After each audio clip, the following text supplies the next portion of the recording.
I heartily endorse this event or product.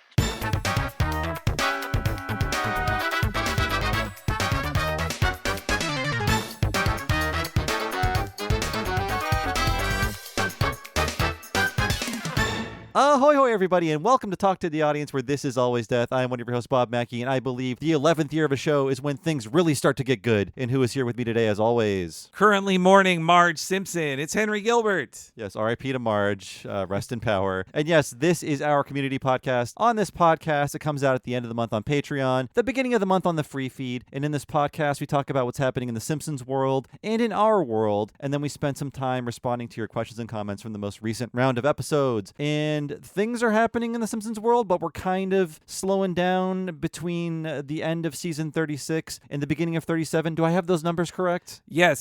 Season 37 good. Is the one that is going to premiere. Actually, there still isn't a premiere date. That's in part of the news. I thought we'd have this month, but yeah. Well, last month we took off, not really, but we didn't do a Talk to the Audience. Instead, we did a 3-hour anniversary special for our 10th anniversary. So I assumed a lot more news would build up over the last 2 months. And Henry's producer on this one, and I was surprised to see not a whole lot's going on. Of course, there were some monumentous things happening in the last 2 months, but not a lot of Simpsons news to speak of in general. Yeah, I mean, no new episodes. Like, there hasn't been anything since the late May finale that we talked about. And then, like, the biggest news, I'd say, that was planned, like, good news, was at, 2 days ago when we're recording this at San Diego Comic-Con. There really has not been a ton since then. But we can start off with the downer of this episode, and it's something that I think just kind of came and went, and I really think it speaks to people not fully understanding the impact of this gentleman. Of course, I'm talking about legendary composer Alf Clausen, who passed away on June 2nd at the age of 84. So if you need to know more about Alf Clausen,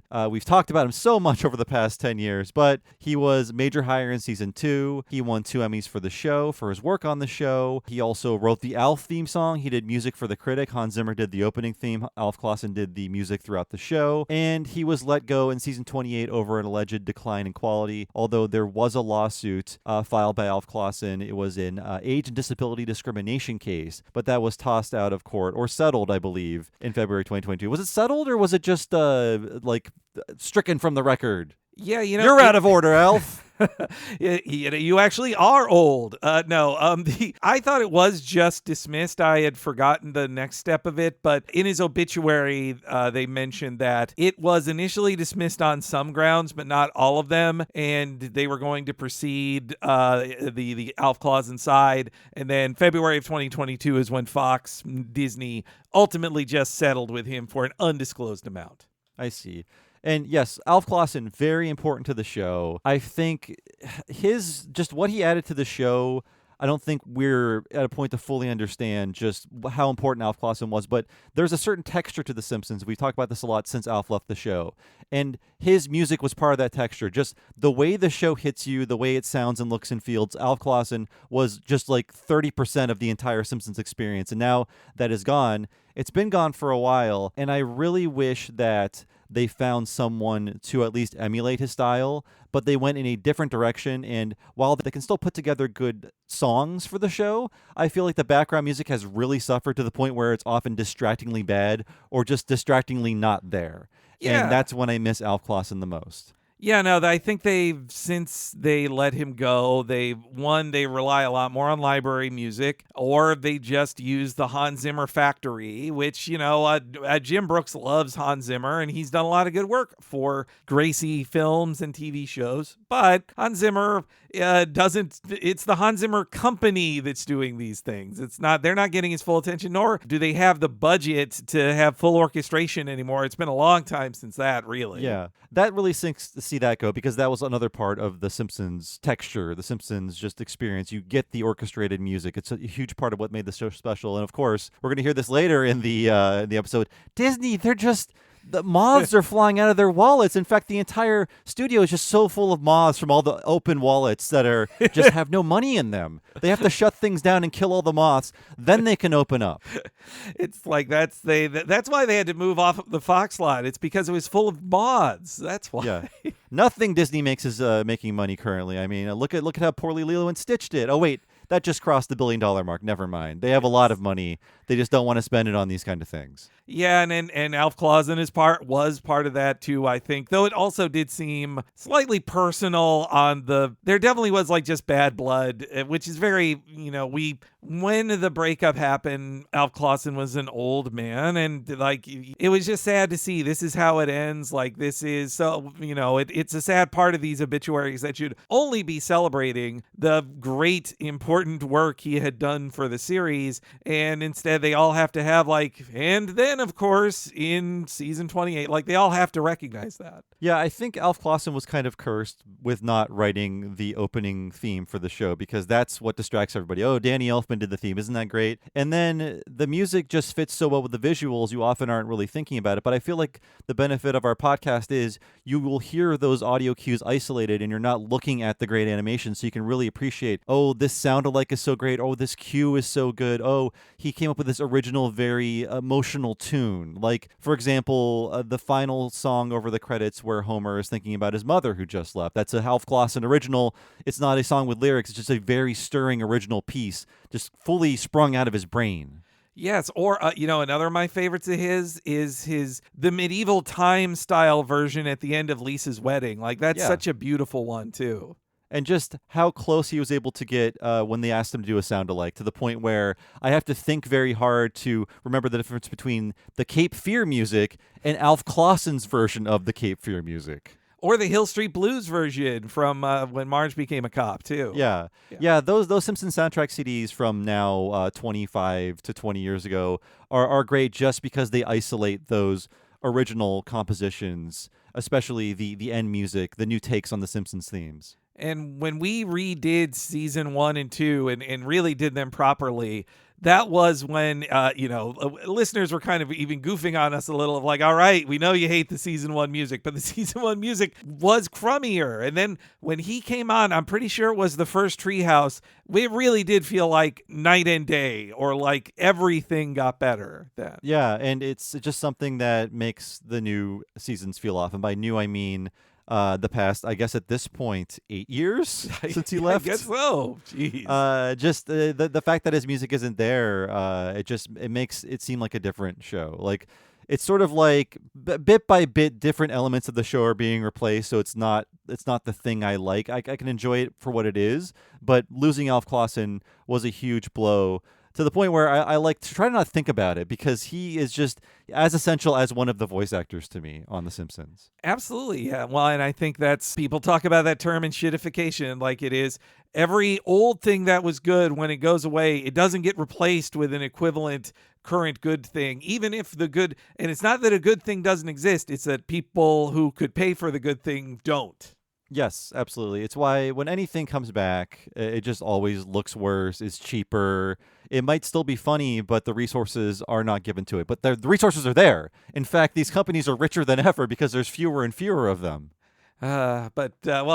Speaking of new things. Are we talking about the Emmys? Yeah. Yes, Emmy nominations. So for the Outstanding Animated Program category, or whatever it's called. I forget what it's called. Bart's Birthday, the season premiere, broadcast season 36 premiere, was nominated. It was up against Bob's Burgers, the show Arcane, Common Side Effects, and Love, Death, and Robots.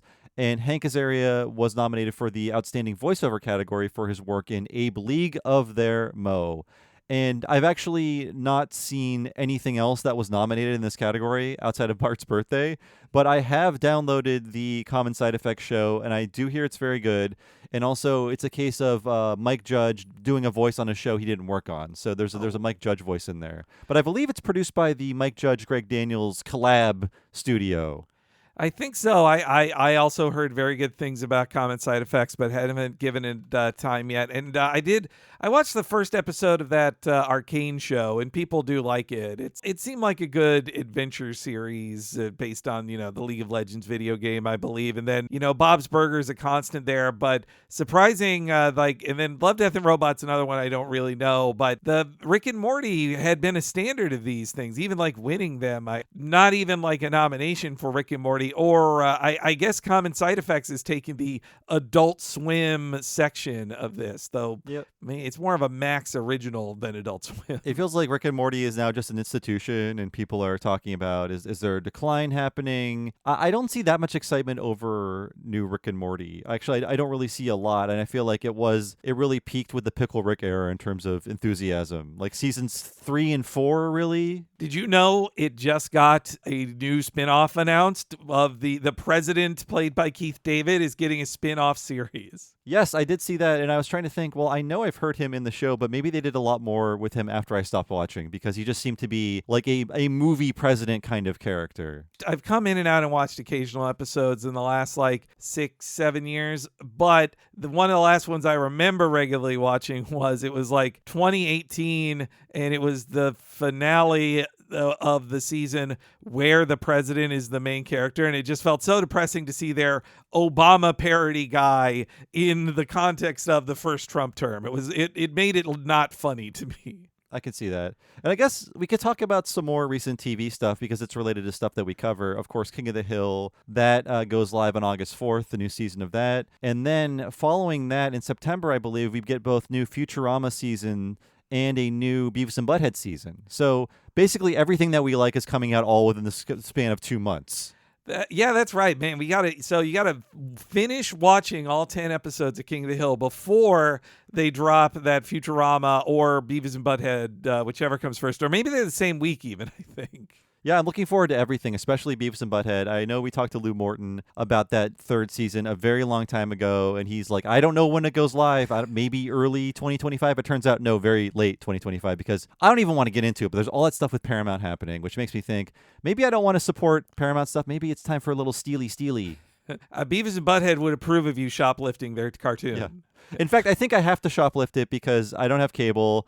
And I tried watching the trailer, and Paramount or Comedy Central was like, we're not showing you this in your country. Wow. Not even the advertisement. Damn. Yeah, and I signed up for Paramount Plus just to watch Beavis and Butthead. So it's going to be one of those things where Beavis and Butthead was a Paramount Plus show, and then it became a Comedy Central show, and then they had to spend a lot of time airing those as regular TV seasons, and now they're ready for a third season, which I guess eventually will go to Paramount Plus much later. It's very convoluted. Well, and our pal Neil Campbell, our previous Talking Simpsons guest, his show Digman finally got its second season to premiere. It was right after the season premiere of South Park that also everything was delayed because of that Paramount deal. That was, yes, as you said, it's all very complicated and tied up in Trump bullshit. It sucks. Yeah.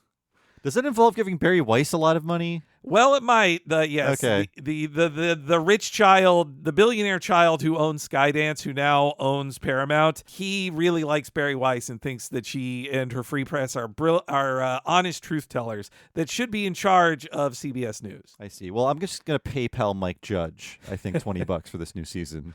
I think see where that gets me. Mike Judge, do you have a Venmo? So anyways, that's enough about new stuff in terms of new shows that are debuting. Let's talk about one new news item. That is Marge Simpson is dead. Dead tired of people not watching the season finale that shows she's dead in an alternate future because people were not watching this, and then unscrupulous news hounds were misreporting this as Marge Simpson dies in this new episode, which I guess technically is accurate because I was seeing this reported as, you'll never guess who they killed in this new episode, and it's Marge. Well, yes, but again, like I said, A Stranger Things season 36 broadcast finale, it is a future episode in which the question is posed, what if Marge was the first one to die, not Homer? And what do Bart and Lisa do at that point as adults? Yeah, and when you would then click on the let's just say Screen Rant trash article of that, paragraph 3, once they've got you, is no, it was they'll admit she's not really dead and it's an alternate future, but they got you to click on it. And it had gotten so many headlines that Matt Selman had to give a quote to Variety, Variety. Well, of course, this was Variety's way of getting in on the viral virality of it, of they published the, no, it's not true, Marge isn't dead, here's a sourced interview. But I guess they are playing with fire when they kill off such a major character, even in a non-canonical episode. So then we have everyone misreporting it, and then we have a new wave of articles, everyone correcting the misreporting. And to quote Matt Selman in that Variety article, there is no canon. The Simpsons doesn't even have canon, he says. Matt Selman is the #1 canon violator. He is the most...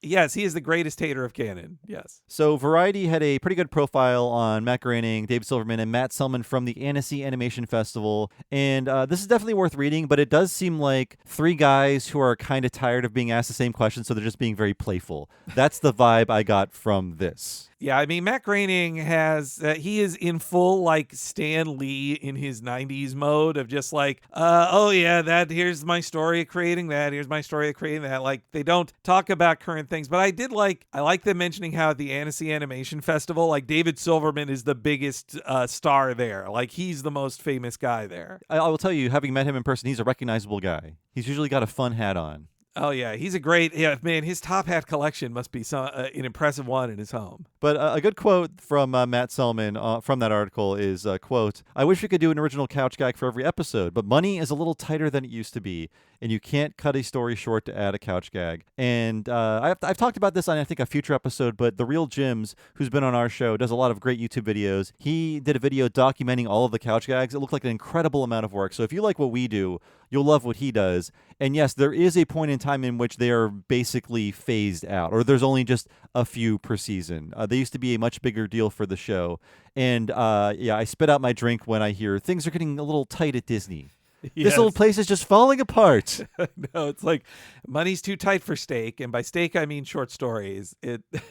Or short opening couch gags. Well, and also, like, he mentioned, they asked, like, oh, is 17 episodes a season easier? And he's like, no, still a full-time job. But it's them having to reflect on, like, Simpsons is still bigger than it ever is, and they get renewed for 4 more seasons, but they have had to slash a bunch of stuff. And this gets ahead of the San Diego thing, but at Comic-Con this year, Al Jean was there and was like sharing photos from it. He was not on stage. Like, I do think Al Jean is no longer a Simpsons guy. I think he got cut.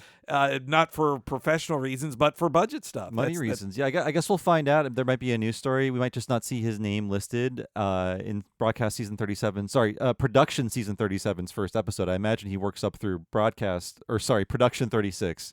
But maybe he'll just be consulting producer. Who knows? That is interesting. And I guess they have to bite their tongue because they're saying we've never been more popular. Everyone loves us. The property only gets more valuable, but the money, there's not enough money. Yeah, it's crazy that they have to, like, cover for. I mean, what can they do? Like, Disney is the ones giving them the money, and if Disney wants to cry poverty, it's just sad that, like, we say it all the time. I'll say it again. In the Fox years, when Fox would refuse to give them money, they'd make fun of Fox on the TV show. When Disney refuses to give them money, they go like, well, Disney's a great partner. Like, that's all they say.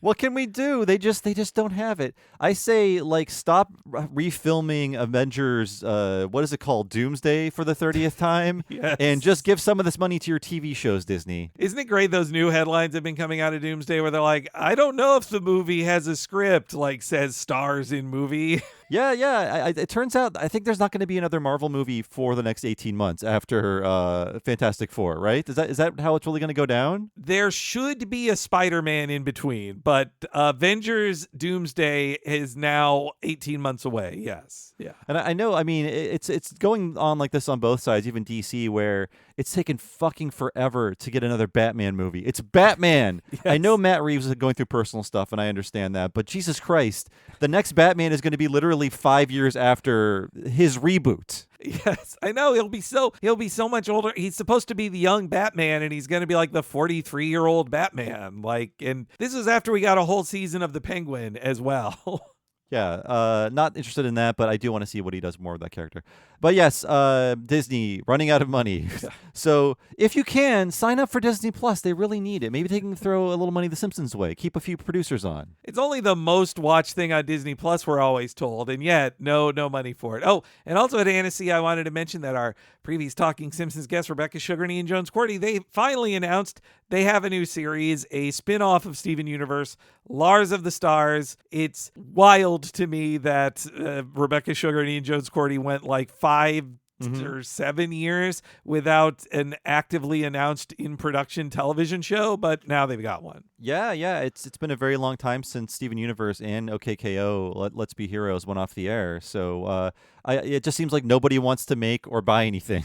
Yes, yeah. It's you would think the safest of bets is a Steven Universe spinoff, and it took that long for this to happen. Like, I had seen this is not like they told me secrets. I don't know. This was a happy surprise to me too. Just seeing how they would post like, "Hey, tell Warner that you want to see more Steven Universe." I was like, I always was shocked at that, because it's like Warner should be begging them to do more Steven Universe. In a just world, yes. But yes, congrats to Rebecca Sugar and Ian Jones-Quartey for their new show that's coming out. I imagine late this year, early next year. Oh, it's got to be next. I would bet mid next year. Yeah. And we had San Diego Comic-Con this past weekend. And of course, Matt Selman, Matt Groening, David Silverman, and Michael Price were there, along with Matt Fawn.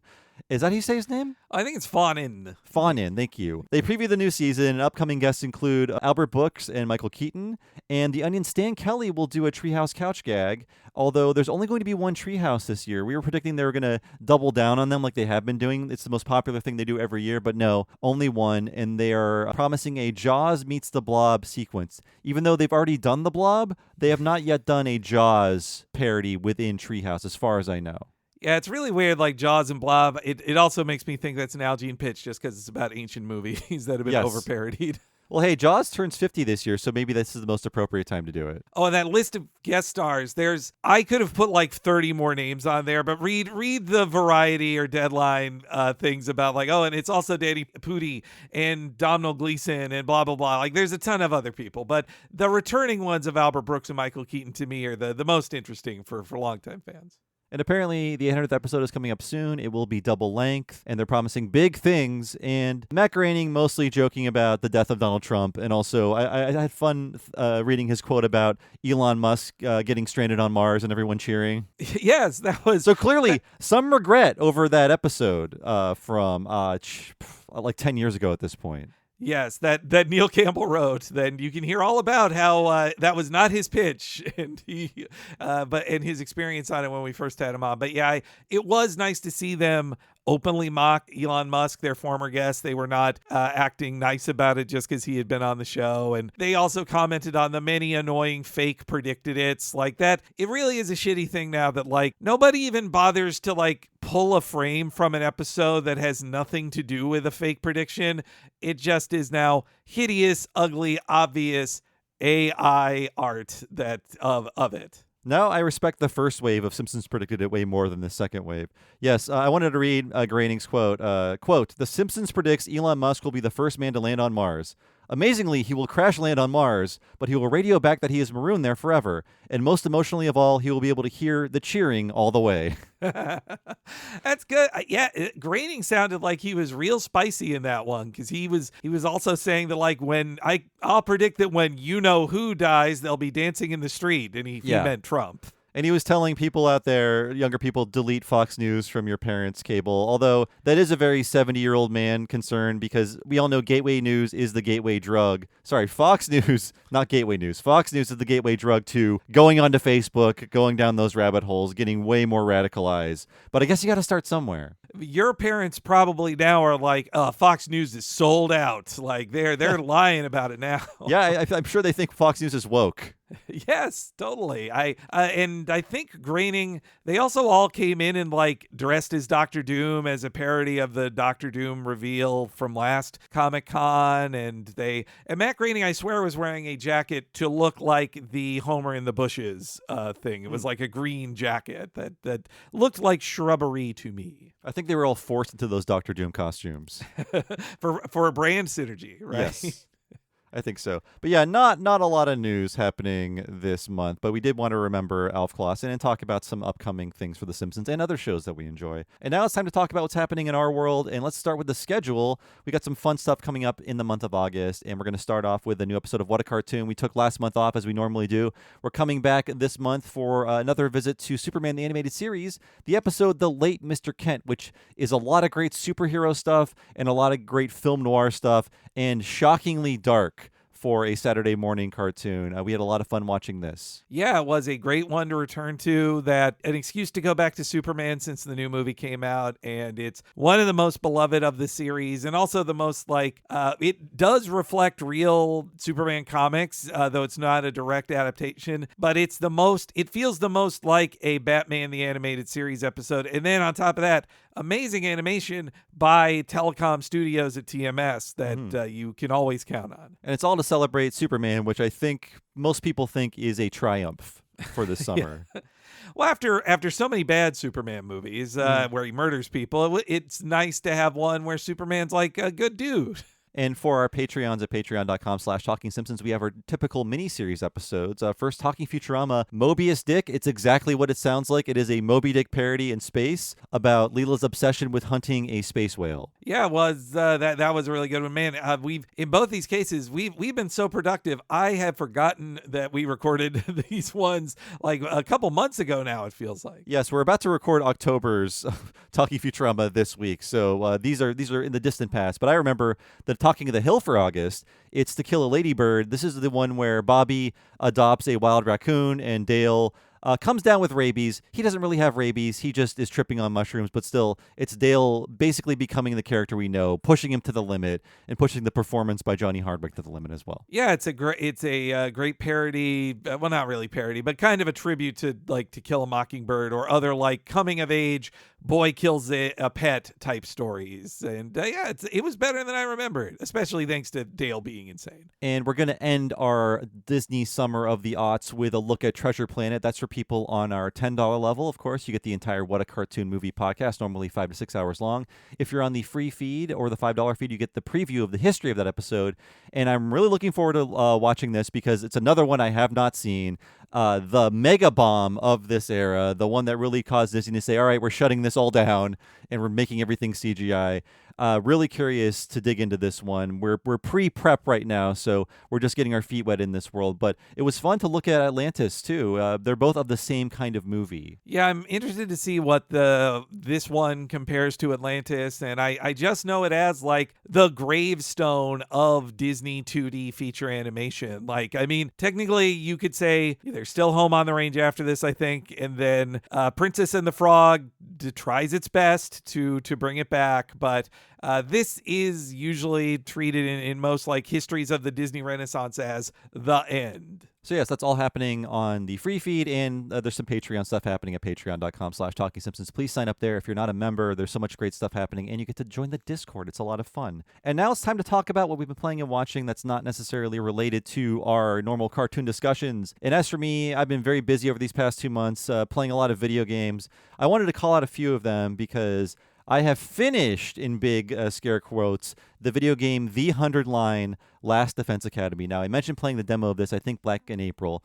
And here's the thing. You got to have to be a very specific kind of person to enjoy this game. So if you enjoy the works of Kotaro Uchikoshi and Kazutaka Kodaka, you'll love this game. If you don't know what I'm talking about, well, that's the creator of Danganronpa and the creator of the Zero Escape series. And it's basically both sensibilities mashed together. And the result of that is essentially a 150-hour adventure game where you're basically doing nothing but reading text and occasionally dipping into turn-based battles, although that is gradually phased out as you play more of the game. And to explain this a little more, the way this game works is, first you need to play a full playthrough of 30 hours of this game. And that will establish all the characters, the story, the stakes, the situation, what's happening. And then once you hit that ending, you realize, these are mechanical spoilers, but it's the premise of the game. I'm going to go back to the beginning and see what I can do again. And from there, you can explore a number of timelines, and there were 100 endings in total. There's not 100 storylines in total, but there's a lot of them. And if you want to explore the game to its fullest, it will be over 100 hours. So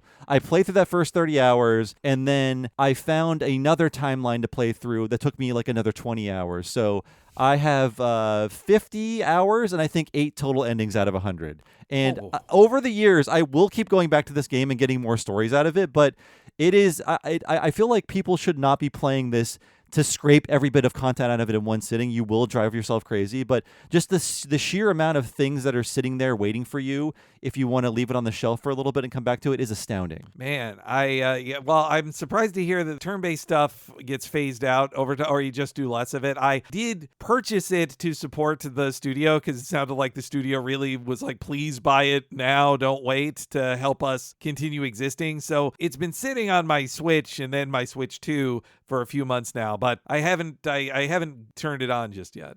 It's basically the game Virtue's Last Reward, but if it was on steroids, because it's the same thing where after you do a playthrough, you see the map of the story, and then as you make different decisions, you go in different directions on that map. And I guess the ultimate meta goal is to uncover that entire map of the story and see every possible different interpretation of events and to see just what you can do within that timeline. It's really fascinating, and it seemingly took a ton of work for just a very small amount of people to write 140 hours worth of text. Yeah, that sounds like a monster game. Like it. Well, I hope they sold enough to keep going and don't have to like shutter their new studio after this. They are reporting that the game has sold well, and good. so they had realistic hopes for what a game like this would sell, and it seems to be meeting those hopes. So it feels like there is a future for the company, but if you're listening to this, 98% of the people are probably out there thinking, yeah, that sounds stupid. I don't want to play that. And maybe, hey, you're right. But I've been playing these two creators' games for the past, 15 years. So this is tailor-made for people who are like way into what they do. And only these two guys kind of do that thing right now. So this is where you have to go if you want the thing that they do. And there's a lot of it, thankfully, right now. And I also finished a game that more people are playing than the 100 Line Last Defense Academy, Claire Obscure Expedition 33. It is a Japanese RPG made by the French. Figure that one out.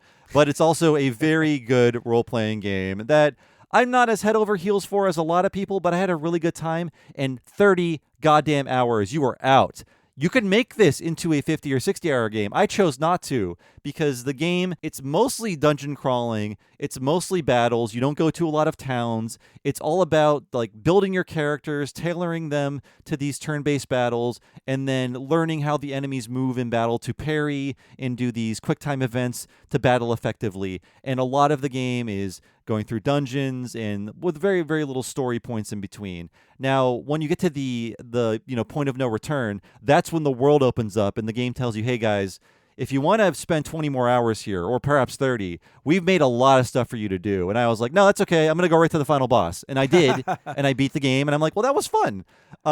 So I do recommend this. And it's normally on sale for a lot cheaper than your average new $70 or $80 game. So and it's gorgeous for an indie game. It looks like on par with a major studio's release. Not that it needs to be, but I was really surprised by the fidelity and the presentation of this game. This one is next on my to-play list of games this year. Like I think I might even be starting it up this week just to see, because it's on Game Pass, and I've signed up for 3 years of Game Pass 2 years ago, so I may as well like start it up. But another thing was seeing your logging of it online, and that it was 30 hours on your play clock, and I was like, wow, that's a third of the amount of time I put into the last 3 RPGs I defeated that were 100 hours. So I could use Expedition 33 being Expedition 33 hours for me. Yes, yeah, and I support any RPG that wants to come in under 30. Hell, make me a 20-hour RPG and I'll be happy. It doesn't feel like you're being shortchanged or that they could explore more. Once I got to the final boss area, I was like, well, that's it. I don't want to play any more of the game. You've really figured this out. And there are freaks out there, and I'm one of them occasionally, they will say, oh, I want to see everything you have to show me. This time around, I was like, nope, I'm checking out. Let's have a good time. Let's see the credits. And I was very happy. And one game I'm playing, not for the first time, probably for like the 30th time, is Earthbound. Now, I just put together a podcast about this for Retronauts, I believe in May, to celebrate this game's 30th anniversary, the American release.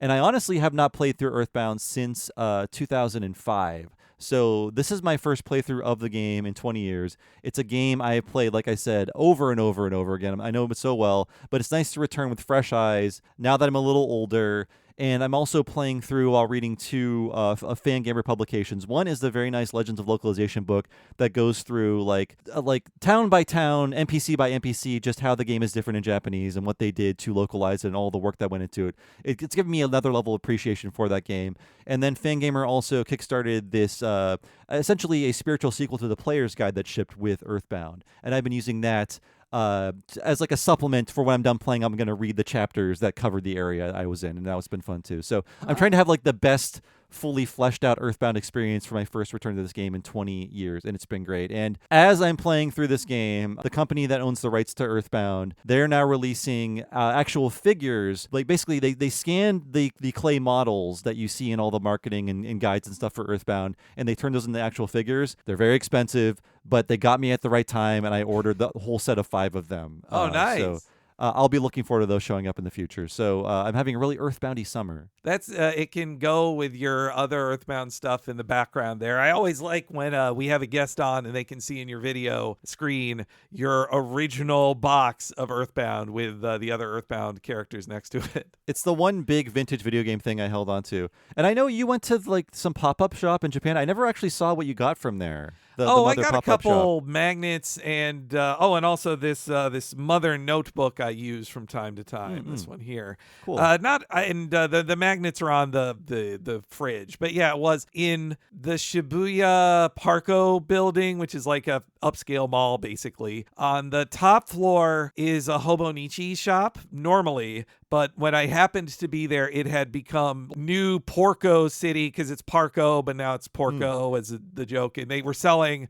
a lot of dedicated merch there in the place based on Shigesato Itoi's, Hobonichi stuff that you're an even bigger fan of than me. Yeah, I used to get those via mail order, the planners, but now I've gone to Japan for the past 2 years. I just go to the store in person and buy one. It's great.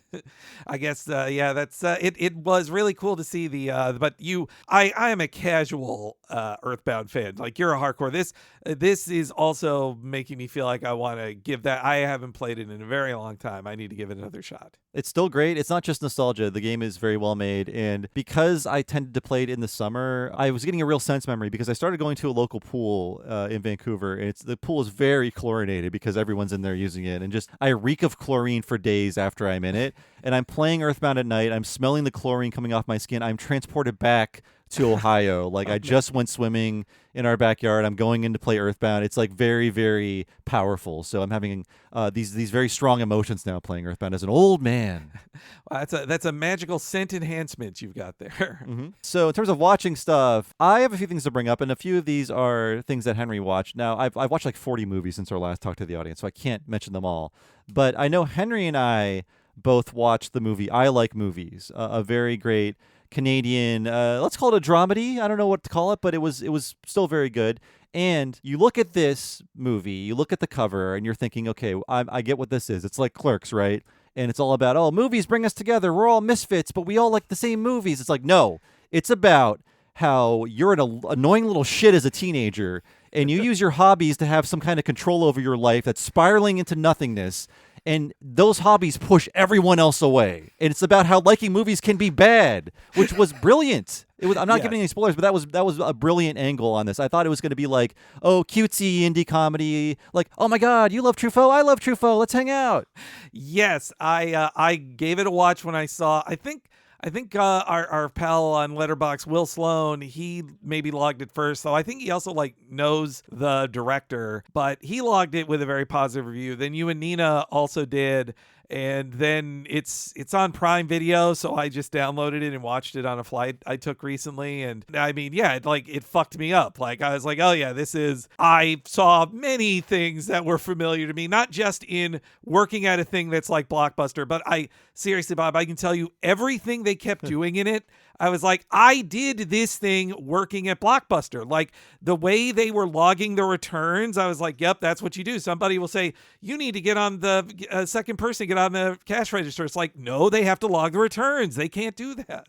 Yeah, I had similar vibes because even though I didn't work in a video rental store, I worked in like mall retail, and it was all the similar stuff where it's like, we're doing inventory tonight, so everyone has to stay late and count all the crap, and you have to log into the POS and all of this stuff. And having like a cool manager who and other cooler employees that have to tell you like, dude, don't make your fucking mom drive here. God, I'll drive you home. Like, God, you suck. Like, I'm just trying to convince a little piece of shit to not be so shitty. And like, yeah, no, I mean, my husband looked over my shoulder as I was watching it and wiping tears away on the plane, and he instantly knew why it was affecting me. Yeah, this movie will remind you of every shitty thing you've ever said to your mom, because it's the most realistically depicted crappy little nerdy teenager in the world. And yes, the movie is about how he is eventually forced to change because nobody can stand him. There is, a reason to see this through, but it takes people so long to get through to him, and it's so realistic in that sense. I did really enjoy it for that.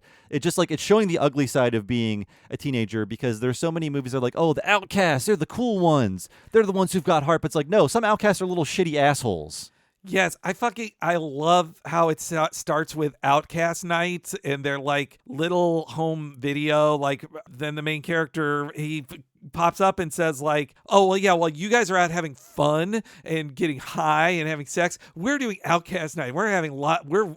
And like, he was already putting himself like, of course I'm the outcast. Everybody hates me. It's like, then you're seeing it from the outside of like, well, nobody is bullying him the whole fucking movie. Like, yeah. You think, oh, he's a victim of bullying and thinks he's an outcast. No, he's shoving everybody away first. Yeah, not to go on too long about the movie, but it is. I think it's been overlooked. Yeah, and again, you might think it is like a twee comedy that's like, oh, it's very clerksy. It's probably about like movie nerds. No, not at all, really. And it's about how teenagers, especially of a certain age, they really need to get over themselves before they can actually become a real human being. And that's about the journey of this character, essentially getting over himself and trying to make connections with people. And I found it very relatable as someone who has gone through that in my life a long time ago. But it was like looking in a mirror. Yes, yeah, it was like looking in a living movie mirror as well. Yes. And I know Henry watched this as well. I watched Pee Wee S Himself, the great 2-part documentary, and it's fantastic because there's a lot of documentaries on streaming networks. They can't stop making them. This one has the benefit of the direct involvement of Paul Rubens, Pee Wee Herman himself.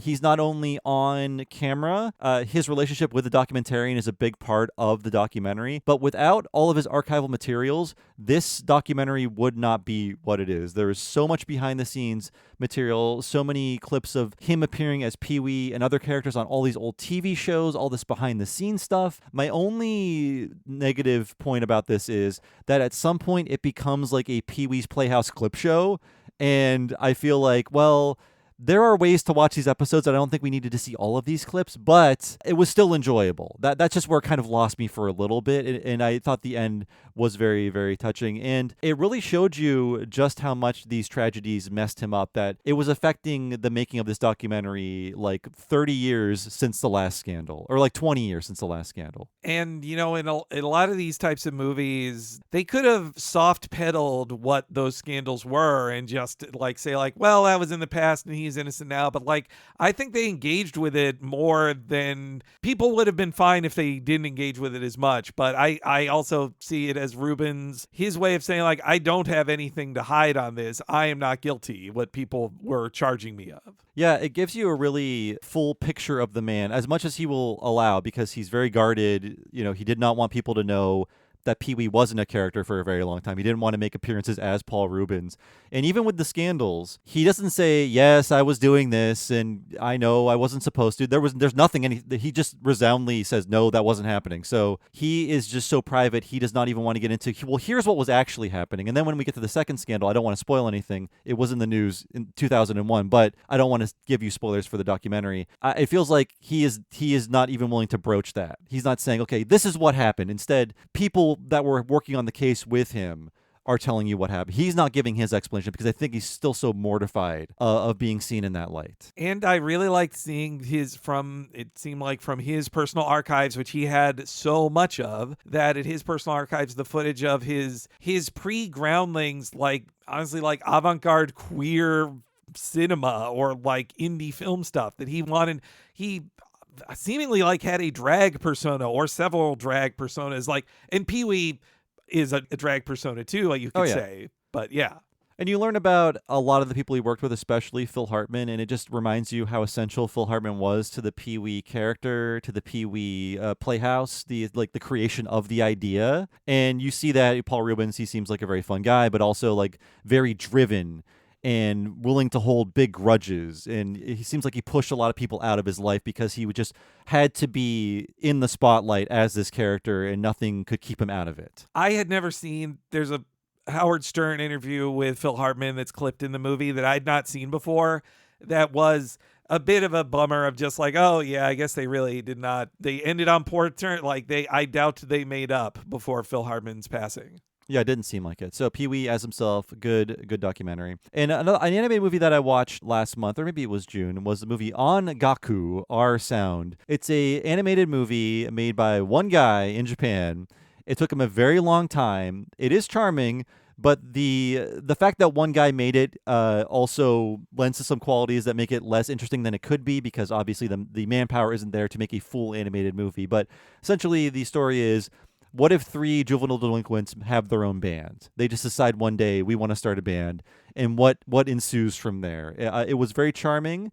But again, when you get into watching it, understand that one person made this movie. I'd seen clips from it. It looked very impressive just on that, I don't want to say gimmick, but that idea of it being one person's creation and over many, many years. But yeah, is it where, well, I guess wherever you watched it on is not where I could watch it on here, perhaps. But I think I just rented it through YouTube. I think it is available through YouTube. So it is pretty available. It was officially released, I think, through maybe G Kids. Oh, okay, then maybe I'll even just buy a physical copy. I don't know. But yeah. I think it's very rentable though. So I mean, it's not something I would ever watch again. I don't know if I would buy a copy of it, but it's definitely a fun experiment, and I'm having fun watching. Okay, what is a non-Ghibli Japanese animated movie, because those do exist, and it's fun to seek them out, like the little weird independent ones. And I also saw Polyester, John Waters' Polyester, in theaters actually just last night. We had watched it at the end of June because it was Gay Pride Month, and we wanted to watch some queer films, and that was wrapping up June with Polyester. And then we saw our local theater, the Rio, was showing it in Odorama at the end of this month. And we thought, okay, we just saw it, but now we can have the full experience with the Odorama cards. In case you don't know, Polyester, the entire point of the movie is you watch it, and then when a number flashes on the screen, you scratch your little card in front of you, and you smell the paper, and you experience the movie in Odorama. And I had a lot of fun watching it at home. But when you're watching it with a crowd who's tapped into the movie, that's great. But also, you realize the movie is like a lot of trolling you via the Odorama experience, because a lot of people are like, "Oh, the garbage smells so bad. Oh, your feet stink." They keep faking you out like you're going to smell the bad smell. We're going to make you smell the bad smell, but then they kind of back away from it. So what you end up smelling is a surprise on the Odorama cards. Oh man, the audience, yeah, like to see it with an audience, like that's what John Waters wants. Like that is the experience. Oh man, I need to check it. We have a really good the SIF cinemas around here. There's 2 of them, uptown and downtown. I need to watch out if they're gonna do a Polyester with Odorama around, because that I've never seen that one. I've seen many of his movies, but not that one. And when I went to the Academy Museum of his, celebrating his films, they had a vintage Odorama card under glass, so you couldn't scratch it, but they had it there. I guess the only downside is, so here's the thing. The Scratch and Sniff chemicals from our youth were dangerous. They can't make them anymore. They can't give them to consumers anymore. And I know this because I was just talking about Earthbound, and Fangamer put out the strategy guide, their own strategy guide. They wanted to include the Scratch and Sniff cards, but then they did research and they found out that, we can't actually replicate the same smells that came with the Scratch and Sniff cards that came with the game in 95, because a lot of those chemicals are no longer allowed to be put on things for a consumer to smell with their nose. So we all have brain tumors right now. Every time we scratch the Scratch and Sniff sticker, we gave ourselves a brain tumor. It's going to manifest in the future. Look forward to that. But because of that, today's Odorama sheets are not very effective, I'm sad to say. So most of the 10 smells just smell like a different version of a citronella candle, like basically the candle you light to keep mosquitoes away. That's what it kind of smelled like. And then there are 2 like kind of floral scents that kind of smell more like that. But I want to go back to 1981 and get the brain-destroying Scratch and Sniff cards, because I feel like when you're smelling, let's say, pizza or gasoline on those cards, it actually would smell a lot more like the thing I was smelling last night. That, again, reminds me of one of my favorite Simpsons commentary moments, too, where John Waters is on on it for Homer's Phobia, and they're talking about the Odorama cards and how I think it's Bill or Josh is talking about they still have theirs or something, and he says, oh yeah, I got a ton in my garage, and the darn Rugrats ripped me off for it. They even called it Odorama, and they're like, John, it's an homage. A check would be an homage. Yes. And I think Spy Kids did it too. You're right. Yeah, I think they did. Yeah. I think there's some Spy Kids one. But yeah, the Rugrats Go Wild was the one who, the movie that also used Odorama. Which we, oh yeah, and they also just made fun of that one on The Simpsons, like a few episodes ago in season 15 when we covered it too, that movie. Yeah, the Wild Dingleberries. Oh, right. Yeah. But yeah, then I'm watching a lot of stuff and playing a lot of stuff. It's been a good summer of just chilling out and relaxing. And my wife and I are seeing some live theater. And just this past month, we saw the Agatha Christie play The Mousetrap. It is, I believe, the longest running, let's say, English language play in history. They only took a break through COVID. And it's one of those things where you can't watch a movie version of it, or you can't see like a TV version, because part of this play is it's a mystery and there's one killer, and they didn't ever want to make it available widely. They want you to have to go to see the play and get the full experience that way. And then when the play is over, the actors tell you, now it's tradition that when you leave the theater, you don't tell anyone who the killer was, so they can enjoy this play. I fully recommend it. It's Agatha Christie, the master of writing mysteries. It's a very fun play. It takes place in the 50s. There is a wild Italian stereotype in the play, and I will say that shit still plays in 2025. He was lighting up the room, this Italian character, so we are never outlawing that as a people. We are keeping Italian stereotypes on the menu. Oh, that's awesome, man. The live. I wonder if my mom's ever seen that. That would probably be a good one to take my mom to, if not, because she's read a ton of Agatha Christie books, but I don't know if she's ever seen that play. And honestly, folks, murder mysteries are another big fascination of mine that I never bore you about. But behind me on camera, it's mostly murder mystery books. I'm a weird freak for those, but I feel like if I start talking about them, everyone will fall asleep and unsubscribe, so they're never going to come up on this podcast. But yeah, I also saw the musical Waitress. I didn't know about it, but somebody that we know in Vancouver is performing in the musical, so they got us some tickets for it, so thanks to Victor for doing that. It's based on some indie movie that didn't do very well, the indie movie Waitress, and then they eventually turned that into a musical, which was very fun. And I guess most people know about the movie, I think it's because the screenwriter was murdered before the movie even got made. She was like ready to start her Hollywood career, and she was tragically murdered. And I feel like that is how this is known most for, but it's also a very delightful musical. See, even when you want to see a musical, it turns into a murder mystery. Well, exactly. But the thing is, I know who did it. Yeah. I found out. Now, I actually, speaking of scent stuff, isn't that, I think I remember hearing for the Broadway production, like you smell pies at the theater. Was that your thing? Yes, they pipe in pie smells. And at intermission, I was talking to my wife, and I told her, oh, I kept smelling the pie smells. It was really distracting, but I thought it'd be like, giving me a headache, but I eventually got into it. And she was like, what pie smells? So I thought I was having a stroke briefly. It turns out my sense of smell is much better than hers because, folks, my nose is huge, okay? I'm smelling everything. So you got to smell fresh when you're around me. But I was getting the pie smells. Eventually, she was tuning in and getting the pie smells as well. But whenever there's like a pie on stage, they're shooting pie smells at you in the audience. So July was a month of smells for Bob. Yeah. And then the next day we went to get pie. It was great. Pie sales must spike in every town that Waitress is playing in. We have a very good pie restaurant here called the Pie Hole. That sounds good. But I had basic bitch apple pie because, hey, I love America. What can I say, folks? I had a Marionberry pie this weekend. That was a nice slice of that. Or it was actually a pie empanada, which was like a fancy. It's just a fruit pie. It's a fruit pie. Was it actually made of the former mayor of New York? Oh wait, Marionberry. But that is the berry, right? Marionberry, or is that another thing? Well, I know it's a guy's name, yes, but I'm just making a pun here. Okay, all right. I'm failing miserably. I fall into malapropism so much. I feared I was saying the berry name wrong there. But yeah, that's it for me this summer. Just kind of chilling out in Vancouver, watching movies, playing games. How about you, Henry? Oh, well, for video games, I beat 2 giant games over the last 2 months. I beat Death Stranding 2, played it all the way through, 30, 40 hours. It's great. If you did not like the first Death Stranding or bounced off of it, then everything has been improved gameplay wise. The friction was the point of the first Death Stranding. Here he's like, I don't need to have as much friction.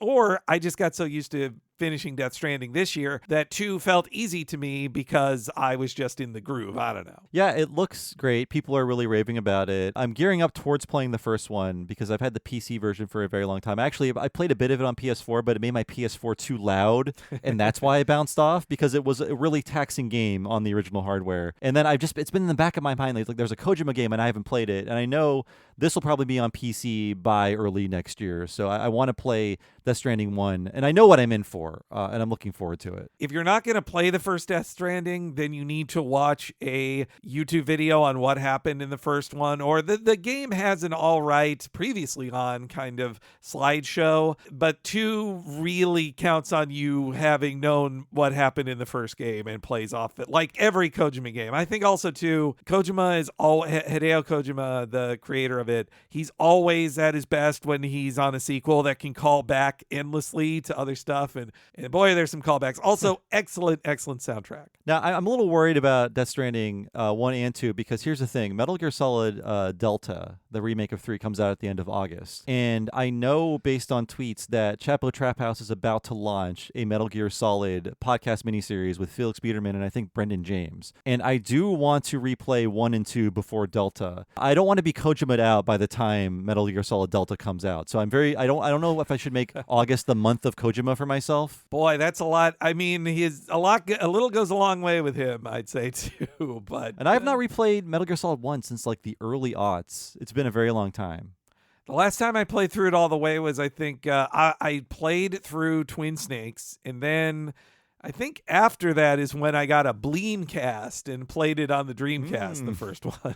one of a few Bleemcast releases. Yes. And then on the other side of things, I played Donkey Kong Bonanza. I just rolled credits on it this weekend. It rules. I would say Super Mario Odyssey, which this is the same team and it has a lot of similarities. But if Super Mario Odyssey is a 100, this to me is a 98. Like, it's just ever so below, but like, it was seriously so satisfying to just punch the shit out of everything and just smash everything and grab junk. I loved it. Do you know how many hours you have, or is your Switch 2 not telling you that yet?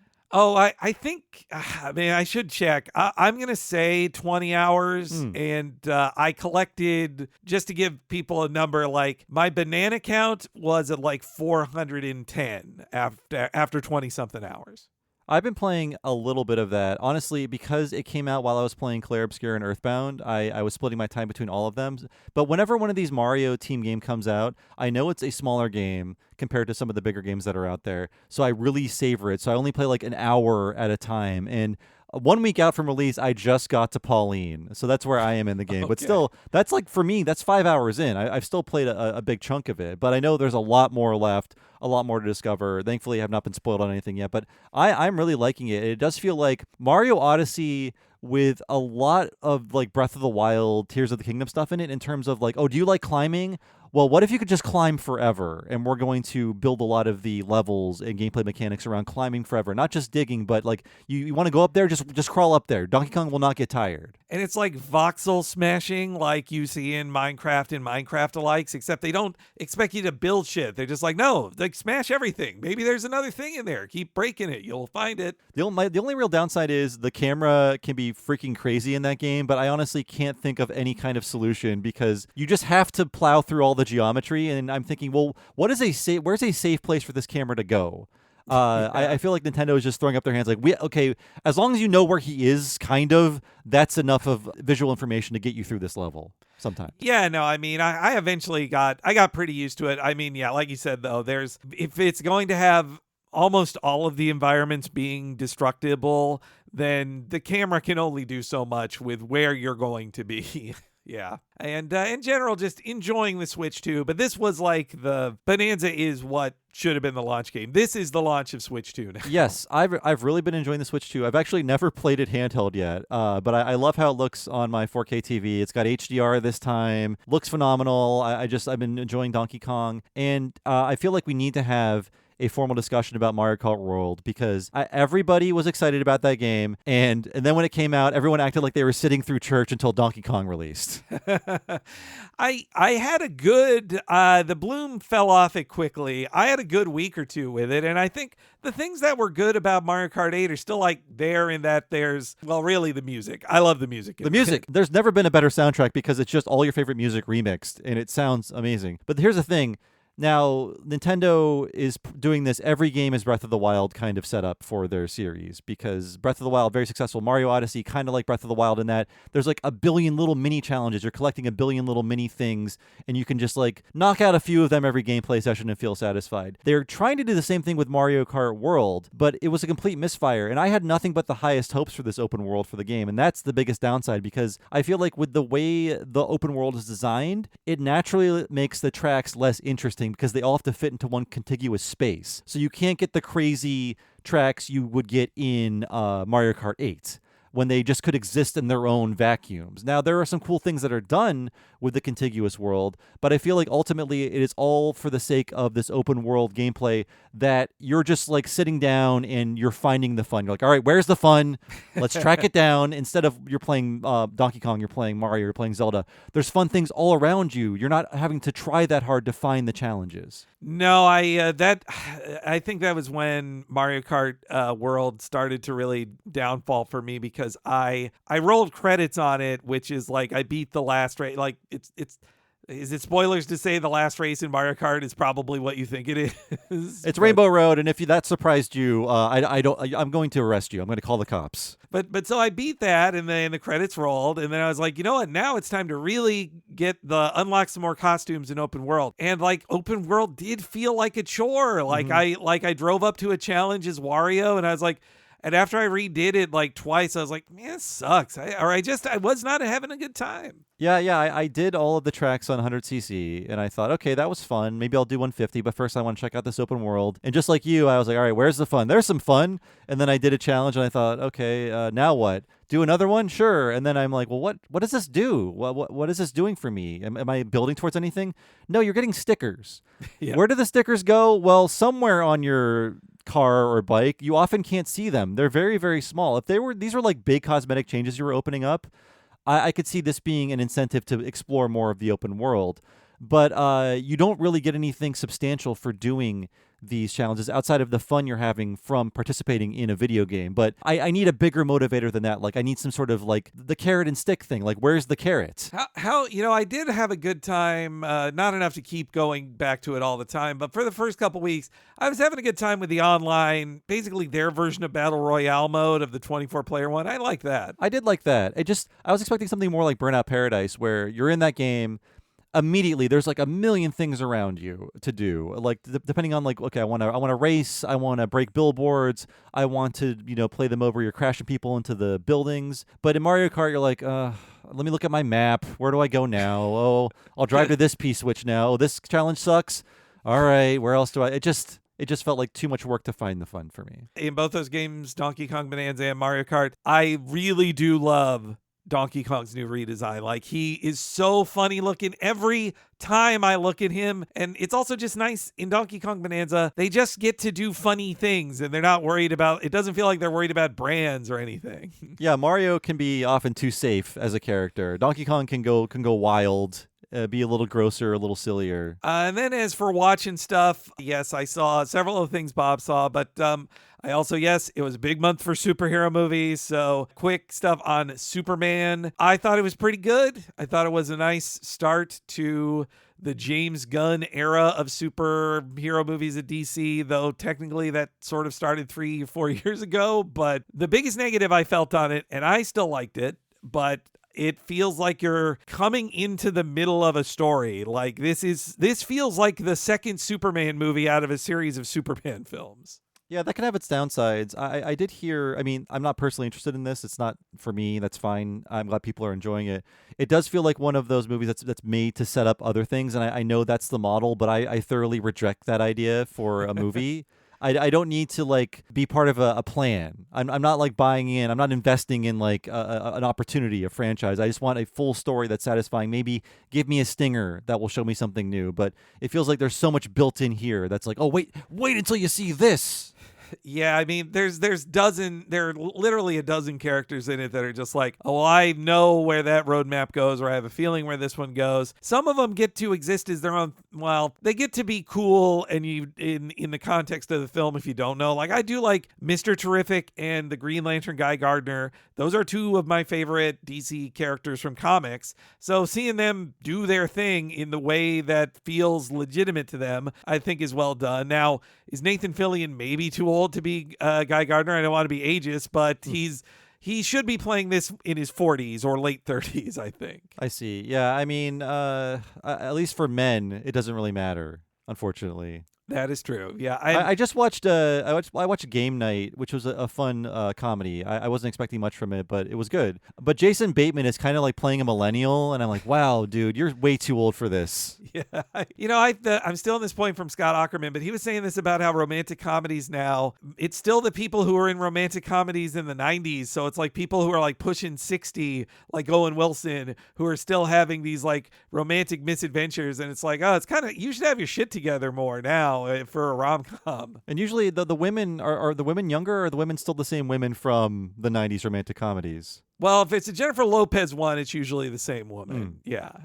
It's oh, you know what? Superman did finally have the Superman fights a kaiju fight thing I always wanted to see in a movie. It's shocking it took this long, and I think David Cornsweet is a really good Superman. I mean, honestly, I just watched the first 3 Christopher Reeve Superman movies, and he is great as Superman, but I think those are all like over. I think he kind of is overrated, and I like Cornsweet better as a live action Superman. Yeah, I mean, I think I've been toying with watching the old Superman movies, but I just listened to all the blank check commentaries instead. And everything they said about them made me think, I don't think I would enjoy these. They all seem very long and also like weirdly goofy in a way that is a relic of when they were made. And seriously, in Superman 2 and 3, in both of those, he has sex with a woman and then makes her forget. Or it's really weird. It happens in 2 movies. It's a little creepy. I don't like that. And then on the other side of things, I watched Fantastic Four First Steps, which, yeah, I mean, look, hey, it's what I want. They gave me what I want. It's once again, now I watched it twice this weekend. On second watch, I liked it more. One of the things that drives me crazy in it is that the Thing is underwritten in it. Like he has like a scene that's basically like could be a serious man for the Coen Brothers movie. Like it is about like his Jewish identity and a little romantic subplot. You get 5 minutes of it. It's nothing and that's the whole movie. That it feels like he filmed, the director filmed a 3-hour version of this and then cut down everything, that it feels like you're just missing everything in it. Now, Mike Reese had a great joke about this movie, and I want you to confirm if it's accurate, Henry. Mike Reese says, the Fantastic Four spend more time talking in one room than the Breakfast Club. No, but it's I'd say they spend 20 minutes it's like 3 different rooms in the same building talking, but it's a lot of talk. Okay, yes. I'll reply and let him know he's wrong.